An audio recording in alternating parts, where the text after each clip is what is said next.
This is a quick look at ajlaw.com. And while there's a lot I could say about the design, I want to keep this video about ranking penalties, fines, lawsuits, and lost revenue that comes from bad code. If the first content paint isn't in under a second, it will make it difficult for Google to find and rank the web pages. And this site takes 4.3 seconds for the first content paint. So bad code will prevent the search engines from finding and ranking this site's pages. And since the site takes 9.9 seconds to fully load, it will be getting a ranking penalty for this as well. Because when Google studied their ad network, they found if a website takes 3 seconds to load, it will lose 53% of its traffic, more than half its traffic. So this was a problem because they wanted to give their customers good websites to look at. They wanted to make sure they were giving good quality websites to their consumers or to their visitors. And the amount of time it took a web page to load was causing people to lose it. More than half the people would leave if the website took more than 53 seconds to load.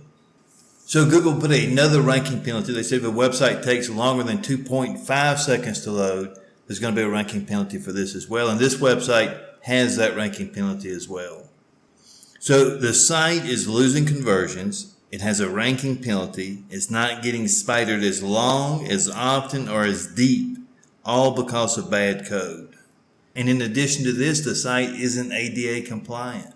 If a website's not ADA compliant, that's the Americans with Disabilities Act, then the fine starts at $50,000 per an incident. It can go up to like $150,000 per an incident.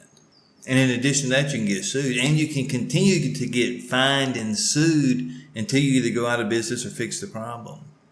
And even if the test came back that there weren't ADA compliant problems, because the code is not W3C compliant, it is also not ADA compliant, because one error can prevent the site from working correctly in a device or prevent the search engines from being able to spider the site. So professionals should always validate their code. That way they know that they didn't forget to close a tag. They know that everything is good, and they know that everything's been optimized and it's up to date. The consequences of bad code go beyond financial losses. It can jeopardize the very livelihood of the business.